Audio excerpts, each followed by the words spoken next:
Um, so thank you, first of all, for joining me for this talk today about Java microservices and Kubernetes. How to. A couple words of about myself. I'm Robert. I'm working as a developer advocate for the Google Cloud Platform, based out of London. Uh, Developer is really important in that title. We actually do still some coding, and we are reporting into engineering. So we are very close to the people that actually build this software and these products. And we're here for, on the one hand, to talk about the awesome technologies that we have at Google and to demonstrate them to you, but also most importantly, we are there to listen to you. So come to me, you find me on Twitter or on GitHub if you have any issues or if you want to have advice. We are there to listen to you, and we want to always improve our products, and we can only do that if we listen to our customers. All right. If I'm not developing anything or talking anywhere, then I'm doing sometimes stuff like that, like taking pictures and doing a rally. This one was a rally from my hometown in Dresden in Germany to Banjul in Gambia. And that rally is going on right now, actually. And it's a kind of like a 10-year anniversary rally, and they're doing a documentary about it. It's really awesome. It's like 7,500 kilometers and 2 days driving through the desert. Some of you might have expected that guy actually to be here. Unfortunately, he had a scheduling conflict. So Ray Theng is the original author of this talk. I used a lot of his slides and a lot of his examples. So it might be not as smooth as if he would get the talk, but I will do my best. All right. First of all, who of you has attended the session before me about microservices? All right, half the room, I guess. Who of you is using AWS, Google Cloud Platform, Azure? Not that many. Has anybody heard about Kubernetes? Okay, awesome. So probably for all of you that heard about Kubernetes, there will be a lot of repetition there. So I apologize for that. It's still like kind of an entry-level talk about like the concept and things like that. All right, so microservices, most of you know what it is about. Eberhard probably can talk a lot more than me about this. I just want to iterate on the core concept that I see.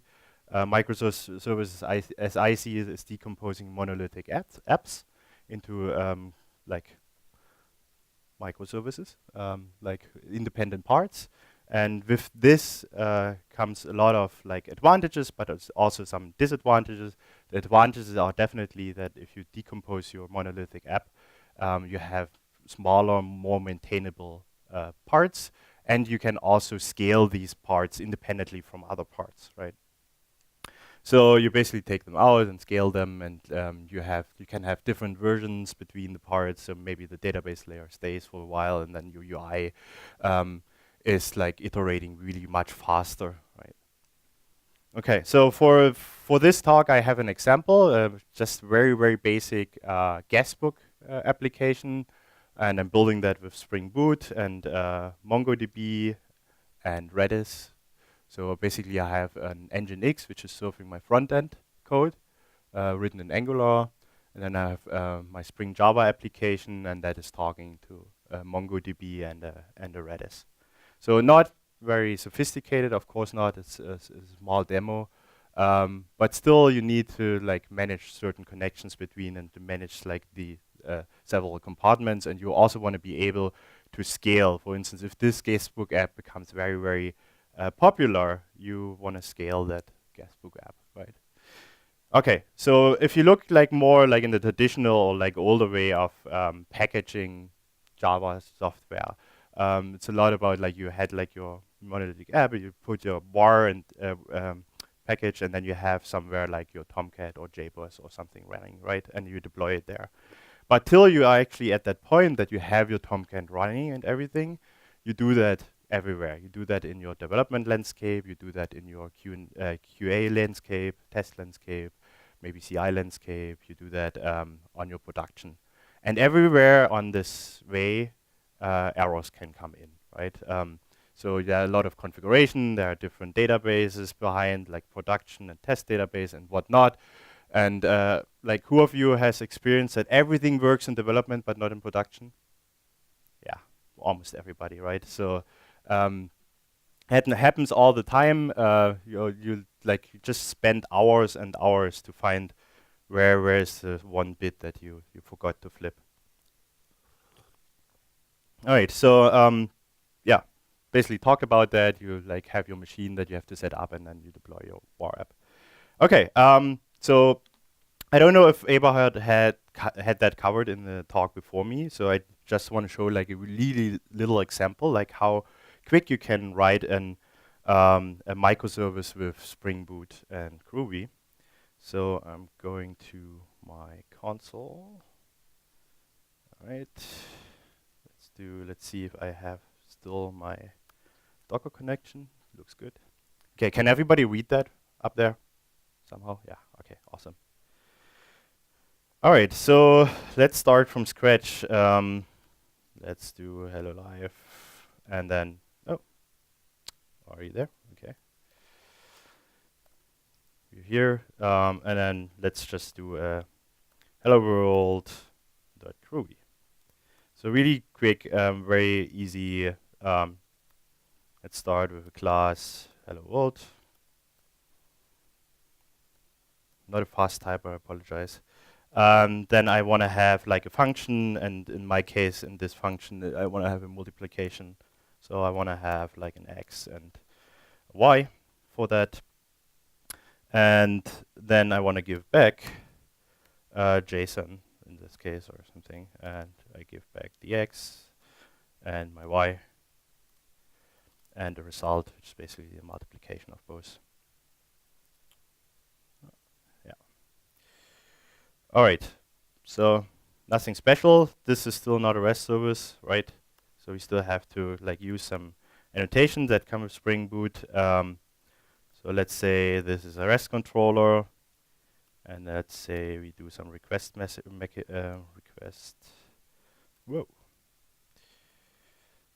here, and I want to have that as the pass multiply, and I just give the values for the two things in the pass. So it makes it easy for now. All right. Now still something missing. We have to map the pass variables. So I just say for my input, my x is a pass variable and my y as well. So does anybody spot an error? Does it look good? Any Spring Boot experts here? Okay. All right, let's try this. So to run this, you install the Spring CLI. You just do Spring run. And it's just looking for the Groovy file in that folder. Let's hope I didn't do any spelling mistakes. And it's already running. So let's see. Nope. Okay, no, should be fine. Okay, so I want to multiply something. So today is the 1st of March. Looks good. Any number out of the audience? I knew that would come, but all right. You see, it works. Awesome. So that's how quick you can write a microservice, somewhat, to some extent. So now that is your local, basically, development environment, right? So you want to somehow package that. So to package, Spring offers you an awesome tool. You can just say, okay, I want to package a jar, and I want to put everything in there, and let's call it app.jar. And then if you look at it, we have an app.jar, and then you can run this just like every other jar, and it should do the same thing. So let's see, let's multiply 42 by 42, and it looks good, still working. All right, so now we have basically our var file, like that's our microservice, right? Now we have to think about like how do we make it reproducible in terms of deploying that.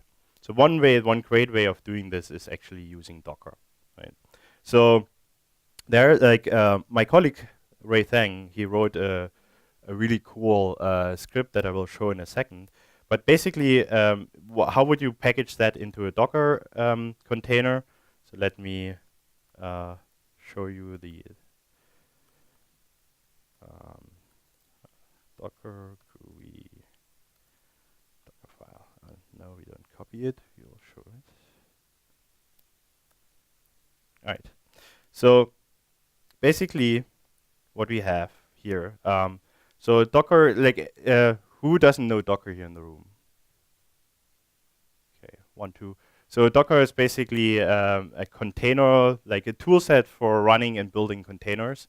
And the way that you do that is basically you always base it off from some container. Usually it's a operating system like Debian, Ubuntu, or something like that, or like there are some small ones out there like Alpine. And then Docker helps you to run these containers. In this case, we are basing that off from Java 8, which has also a Linux underlaying, but it has all the Java tools installed. And then we basically install Groovy and Spring. We're building the container, or in this case, we are like mounting the application into that container, and then we just run this this container. You see that down here, Spring run. Okay. And that would basically run your Groovy microservice in this case. There's another, there's another way to do that, and that is with the there's a new. One second.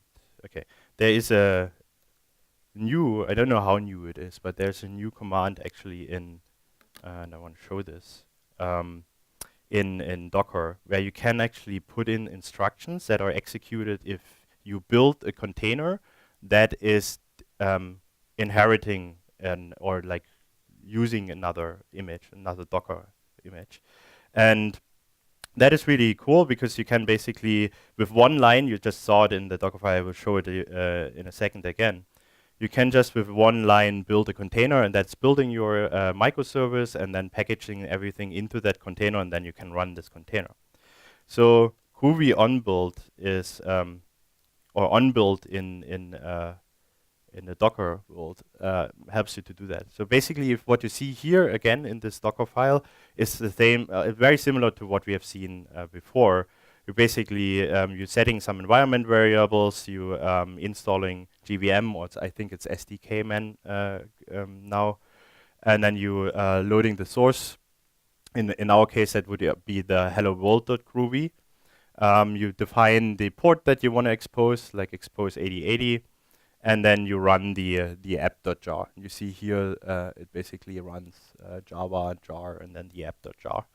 But what the onbuild is doing down here is actually this is creating your binary or your jar when you execute when you build the container.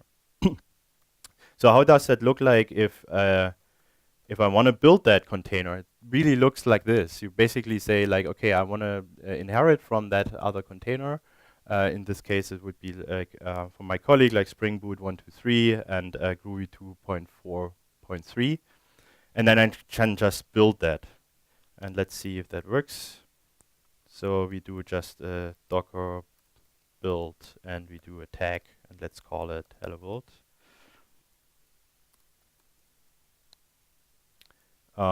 Hopefully I have pulled that before.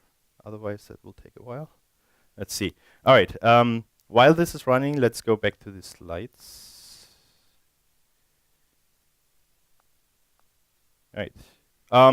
So basically, we went through the containers. Like there are a couple of advantages with containers. So if you think, and I talked about a little bit of that, if you think about the old way where you had like physical machines and you installed all the packages and libraries and you had library conflicts and everything, a lot of maintenance, a lot of ops time went in there to get things running. And once you're running, like the paradigm was never change a running system, right? And I think this paradigm of never change a running system, it's breaking now with like with the container management and the cluster management. And there are reasons for that. It's not like you shouldn't be afraid anymore to push out new versions because you can do that very, very reliable. So the next step was basically to overcome some of these problems with like conflicting libraries and bad resource utilization was to use virtual machines. So you had some isolation. You could create one virtual machine for one application, and you would deploy that to that, and then run it in this virtual machine. So you had a little bit better resource utilization, but you had also a lot of resource overhead, wasted overhead, right? So each of these virtual machines was running in a full-fledged operating system, which took up space, which takes up resources, CPU resources and memory resources. So it was kind of a wasteful way to do it, but it was one way to overcome these burdens that we had. So the next way to do it, and like that's coming up over the last couple of years, and Google contributed a very, very important thing to that, is the C groups. Allows you to isolate processes in Linux. So you basically, you share the kernel, you share the underlying operating system, and you run your applications in a very, very lightweight container, right? So they are isolated to some extent, like there's still like some security things out there which have to be resolved, but like mostly they're very, very good in terms of that you can restrict their resource utilization, that you can restrict what they can do on the underlying operating system and things like that. And they basically, they use the kernel libraries, but you can also install your custom libraries in these containers. And one really, really big advantage about these containers is that you can like spin them up in seconds, right? It's like really, really quick. It's not like a VM that needs like a minute or two to boot, or sometimes 30 seconds if you have a good one. All right, so, but now if you look back at our Hello World example, so once you build all your microservices or your applications, you still have like a lot of challenges that you face, even if you build your Docker containers and you run your Docker containers, which help you also with reproducibility, like moving them from like development to test to production. You still have a lot of challenges in the world of like when you connect your compartments together to a full-fledged application. So some of them that I want to mention here is, for instance, where should your application run, right? You're like, if you have a data center, or if you have like 10 machines, like you're not going and logging in into one machine, or you don't want to. Some still do, but you don't want to log into like a specific machine and deploy that app to that, right? That's like, yeah, very boring task. Another thing that you have to think about, like, okay, if I have multiple like web services that are developed in independent teams, do I want to put the restrictions on them in terms of like what ports they can use? Or should we just say like, okay, just use whatever you want, we figure it out how we map that. So you want to avoid like port conflicts, you want to have a mechanism like service discovery that these services can find each other. The next step is like, once everything is running, you want to know, like, you want to have a mechanism to watch these, monitor these services, and then in case anything happens, that you can restart the services, or that these are actually restarted automatically, right? And then the other thing is also you want to have like easy way to scale your parts of your application. Usually the first one where you hit the bottleneck is like your UI layer, or like your web serving area. So basically, when you have a lot of connections coming in, that's what you want to scale at first, and then you like trickling down what you have to scale. All right. So that's where cluster management comes in, and Kubernetes, of course. So why Kubernetes? How did it develop? And there it's like, if you look at Google, everything at Google runs in containers. Be it search, be it the Play Store, be it Google Maps, be it Gmail, everything at Google runs in containers, right? And we contributed back like the C groups, where we what we also use for isolation and things like that. And if you like, this number down there is like already pretty old, probably like a year old already. At Google, we are starting or launching and stopping about 2 billion containers, 2 Milliarden, every week, right? We might be at 3 by now, like with the growth that we have. All right, so if you look at the data center, this is a data center in Council Bluff in Iowa. You won't find any of our developers like logging into like a single machine there.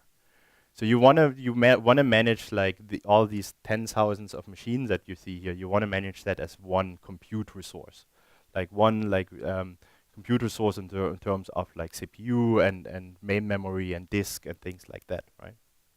And to enable what we like, all the innovations that we have done in terms of like the apps that are out there, we had to take like the burden of operation and like running things away from the developers, so that they can concentrate on application development, and we give them a mechanism to deploy their apps and run their apps. So how does it look like within Google? Like a very simple example here, I would have an Hello World application where I say like, okay, which cell do I want to run this in? A cell usually has about 10,000 machines. And then you define a binary that you want to run. You define the port mappings that you need, that you need to expose, and then you define requirements in terms of like how much memory, how much CPU, how much disk do you need, and then you say basically how many. The animation is gone, but anyway, you basically say how many replicas you want to have. Let's see if that actually works now, because I have some animations in there. Oh, all right.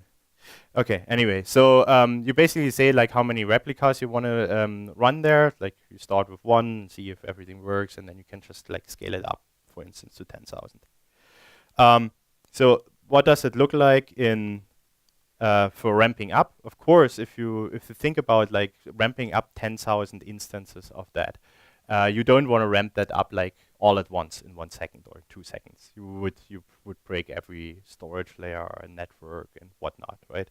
So there are mechanisms to do a graceful ramp up, and in this case, it's about like 2 minutes 30 seconds to ramp up 10,000 instances of that binary. And that is done on purpose so that we can basically alleviate the traffic on the network and don't have any like network breakdown and stuff our disks and things like that. All right.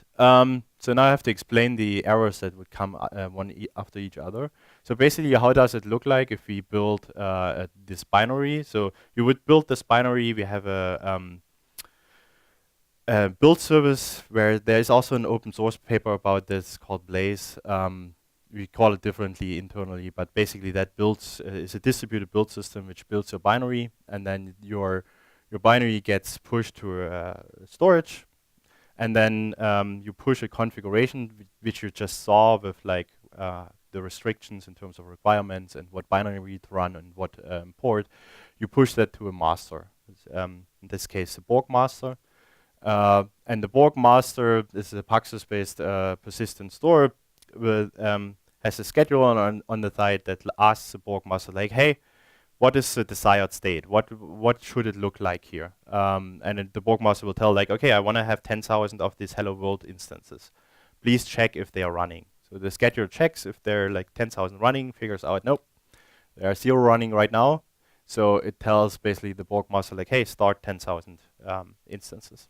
So Borg goes out and goes to the Borglets, which are basically the worker nodes, and looks like, okay, what are the resources available on my Borglets, my worker nodes, and how can I most efficiently place these Hello World applications throughout my nodes? And tells the nodes like, hey, please pull down the binary and start one of the instance. So then the worker goes, okay, has the configuration. I have to start the Hello World. Goes to the storage layer and says like, hey, please give me the binary, gets the binary, and then starts the instance. Right. And how it looks like, then basically a lot of Hello Worlds popping up in the data center. So if you want to read more about that, like how that works, there's a really, really good, really nice, nicely written, very interesting and entertaining paper out there, the Borg paper. You can just Google or Bing it or whatever your favorite search machine is.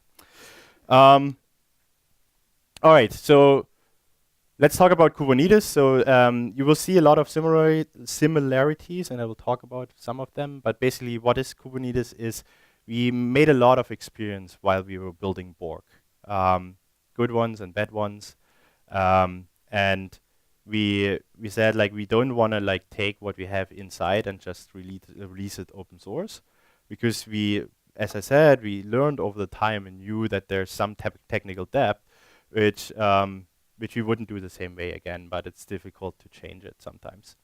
So we wrote Kubernetes from scratch, which is basically taking all the good things that we learned and putting that in a tool set. And we put it out there, open sourced it, and a lot of partners came in. So like a lot of contributors by now. They're big companies. By now it has almost 13,000 stars on GitHub and over 25,000 commits. And if you look today on in the contributor list, Google is not the main contributor anymore. They are still the main contributor, but there are more contributors from outside of the of Google than from Google.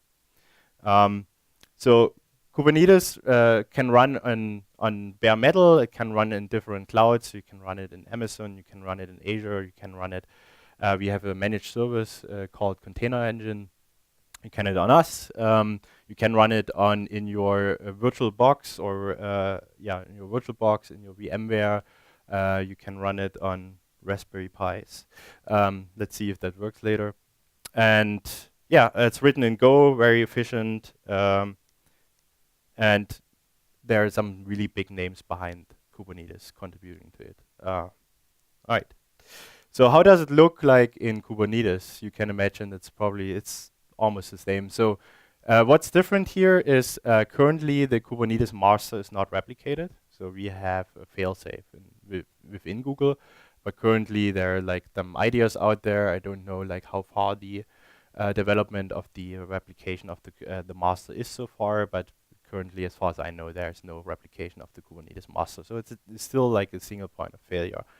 But that doesn't mean that your app goes down. It just means that you cannot manage your app anymore, right? Like all the other things are still running, and so even if the Kubernetes master is like unavailable for a while, you still will have a running app. So what's different? So as a storage or repository, you can use Docker Hub, or you can have your own private Docker repository for pulling images. So it's based on Docker. It can also work with Rocket or other container formats, but the default is Docker to use with Kubernetes. And then everything else what you look at is pretty much very similar to what you see at Borg, on Borg.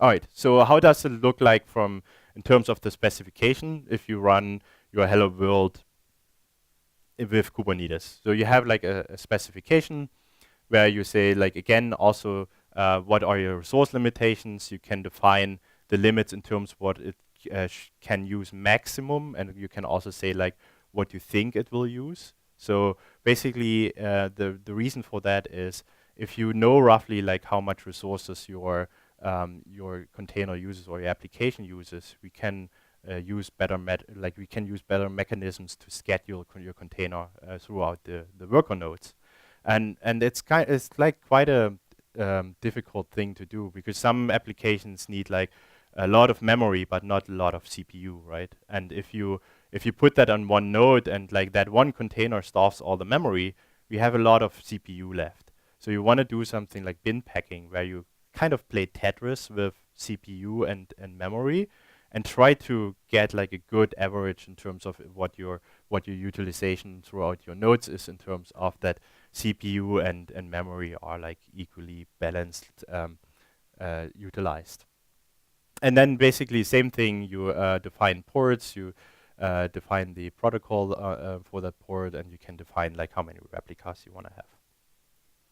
All right. So there are a couple of concepts within Kubernetes that are important to know and understand. I will go briefly over these and then try to show it on a live demo if I have enough Wi-Fi bandwidth. So if you want to sabotage my demo, just go and play a YouTube video or something. Let's see if it works. So we have a pod. The concept of a pod. So the concept of a pod is something where you can couple containers in. So you can run multiple containers, you can run one, but you can run multiple containers in one pod. And that pod is always scheduled on one node. So they are definitely co-located. And they will live and die together. And that means basically if this pod is evicted, both of the containers or everything which is running in this pod gets evicted, right? There are a couple of examples where you could use that. For instance, you have like a static site generator where you pull some changes from a GitHub repository, for instance, and you serve that with an Nginx, and you want to have that running like together. Then you have the concept of a replication controller, and the replication controller is basically your monitor, your watchdog. You tell the replication controller, like, watch this pod and make sure there are X instances of that pod running.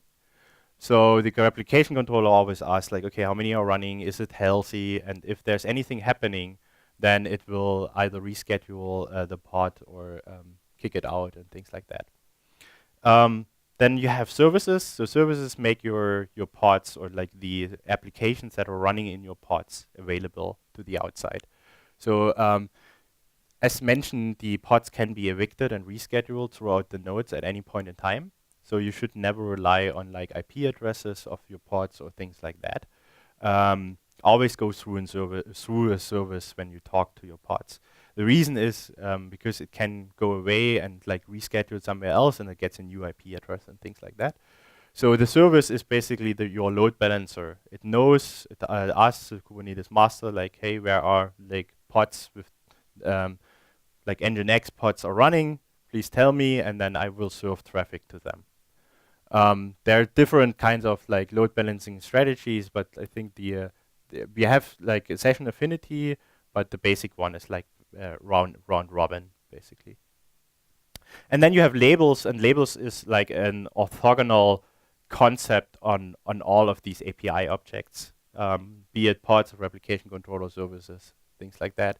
And you can stick these labels to like your pods or to your services, and that makes it very easy to query over your API objects. So you can basically, if you have the same labels on a replication controller and a pod, you can select them together, or you can use like a service to load balance to like pods of different versions, for instance. And I will explain where that makes sense to do something like that. All right. So let's see if if I'm lucky and can show some demos. So let's see, kubectl cluster info. See which cluster. Okay. So right now I have a cluster created, and I called it the GKE guestbook. This is the console of Google Cloud Platform, and you see, let's see where the container engine. Here's the container engine. Basically shows you the clusters. How like for this one, I have created that in Eurobest. I've created 3 instances for that cluster. And I have also a private container registry, which is backed by Google Cloud Storage. All right, so this is running. So let's see if anything is running here. So like get pods. Nothing there. Okay, perfect. So okay.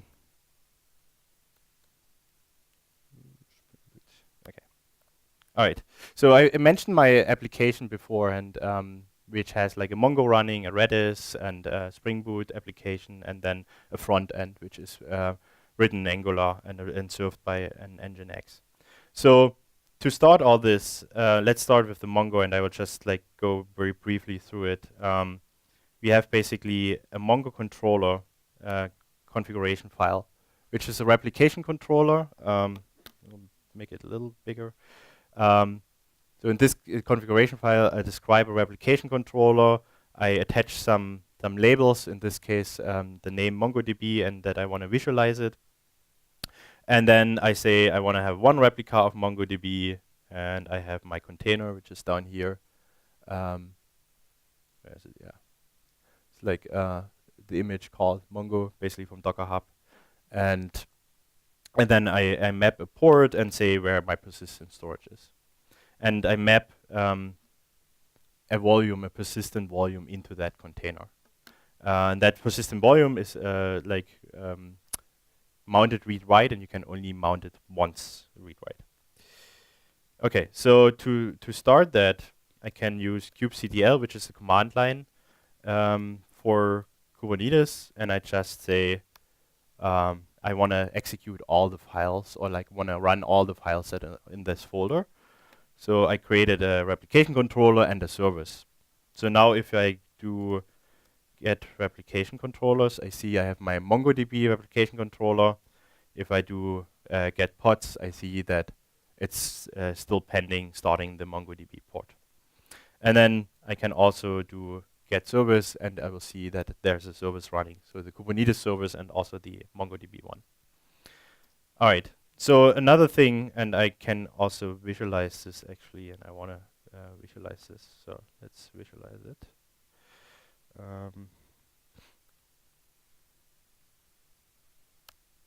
Okay. So I hope I don't have that running anymore. Yeah, looks good. Yeah, okay. That's maybe a little too big. Okay. So here you see that's a visualizer that's also open source that you can find also on my colleagues' repositories in GitHub, Saturnism, which displays all the nodes that are running and like the services and replication controllers. So in this case, right now we have the MongoDB running. I'll move that a little bit down here. And start all the other things. All right. So next thing that I want to run is my Redis. So do the same thing. And then the next thing I want to run is my, let's see, my backend. So I have a guestbook backend. It's basically my Spring Boot. So I have that here. No, it's not running. This is running in the cloud. So this is running on Google Cloud Platform. All right. So you see, like also here coming up, basically, we have the MongoDB, we have the Spring Boot guestbook, which is coming up, and I defined that I want to have 5 instances of this, and my Redis master. So the last thing that I have to do is, or two more things that I have to do. I have to create my front-end service. So my my front-end service is basically, this is one specialty. There's one specific thing which I want to mention in this one. The front-end service creates a load balancer. In this case, in this case, it's an L7 load balancer, I believe, which is created within Google Cloud Platform, which does like the external mapping. And you have to define that this is with the type load balancer, it knows that it has to create an external IP. Otherwise, all the services, if you don't do type load balancer, it creates a service with a stable IP, which you can use within your applications that communicate within your Kubernetes cluster, but you can't get in to these services from the outside. Always, if you want to talk to it from the outside, you have to use a load balancer or an external IP that you defined. So there's one more thing, and this is my version 1 that I want to deploy. I'll see version 1. All right. So running almost a little bit out of time. So let's see how that looks like. So we see here I have my front end service here, and you see also it has already the external IP. So let's just test this, and that's not what I wanted. All right. So you see, like, oh, damn it! I didn't change the name of the guestbook. Of course, we are not at the Java user group in Saxony here. So what do I do? And now I want to show like how easy and how quickly I can actually show something else. So one thing before I change the name there, the title of my guestbook is, you see here in little letters. Let's see if I can make it a little bit bigger. I put in the node name of where it's coming from, and you saw that I had like a couple of replicas. So whenever I replace it, you see that the node name is actually changing. So that's actually, it is load balanced. So one of the things that I also want to show before I change that, I want to play a little bit of Chaos Monkey. And I would have loved to show that on the Raspberry Pi, but I probably run out of time to do that. So if I would have had time, I would have asked somebody to pull like a network cable or like a power cable. Anybody have been in a data center and wanted to pull some plugs? Nobody? Ah, yeah, of course. Like there are a couple. Like there are some that don't admit it. So like, what happens in the case that you play Chaos Monkey? So let's get all the pods. I want to see all my pods. Yep, all running. Okay. And you see here that I have 3 front-end pods running. That are my Nginx pods that are running there. And let's play a virtual Chaos Monkey. So just go there and say, I want to delete that pod. Just want to kill it. So you're going to see in a second, hopefully, if it's, or you might not. Yeah. So you see there, it got deleted or it's getting terminated, and like instantly you see that the replication controller recognized it and started a new pod. It's like instantly, oh, there's like there are only 2. Like, what's happening? I need 1 more.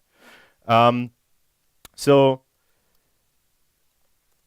now I've showed you that like this is still the wrong guestbook, right? So let's go in the guestbook code and see if I still know how that works.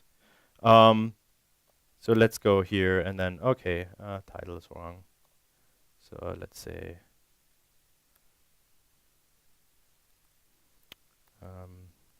Voxxed Vienna and change that here as well.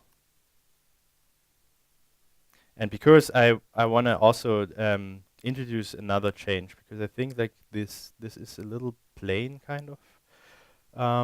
So let's do style and then background color. I hope that's correct. And then light blue. All right, should work hopefully. So now I need to build this. So let's see, I'm using Docker. As you can see, I have a Docker file down there.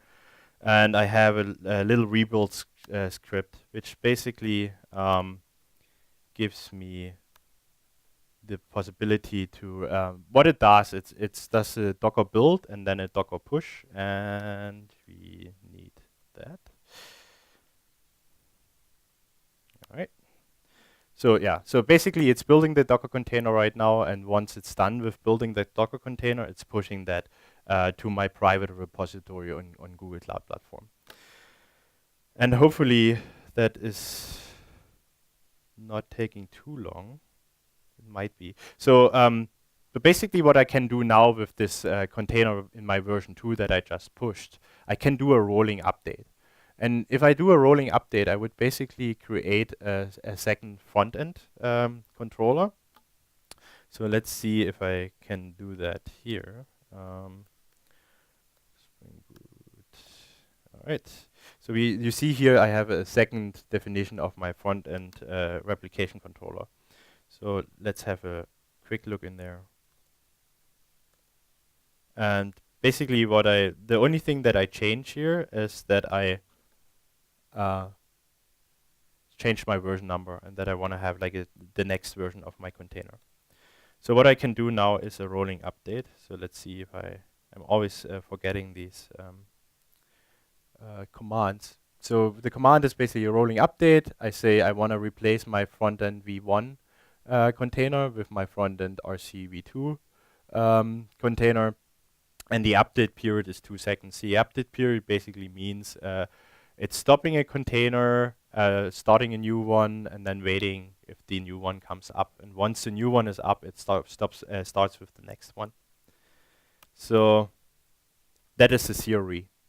So what it does, so let's see, we should see another application controller coming up. You see it there, okay? And now you see, what you can see is like my service that I have, my front-end service, is serving all of them. It's serving version 1 and serving version 2. And the reason is for all my pods that are running this front end, I gave it the label front end without any version number. And now the server is picking up all the pods that have the label front end, and it doesn't care about the version. Whereas my replication controller that controls the pods in terms of like which ones are living and which are not, that one cares about the version. So you see we have 2 version replication controllers, but we only have one service that is servicing that. So I have my doubts that it actually pushed successfully. Let's see. Yeah, it's still doing. So in theory, you would see the new version coming up at like in the time in between. Basically, you can do an A/B testing, but it would show like both versions, and then once the rolling update is done, you would see only the new version. Okay. So this is all this, which I would have loved to show. Unfortunately, you're already like 2 minutes over time. I just want to mention it really quick. My colleague Ray Thang, he met a group at JFall, which built a Raspberry Pi cluster, and they were just like playing with it, not like with Kubernetes or anything. And he walked up and was like, "Hey, it looks pretty cool and pretty awesome. I would love to put Kubernetes on it." So the company was Quintor. It's a Dutch company. They put out a blog post around like how to like build that Kubernetes cluster and how to get Kubernetes on it.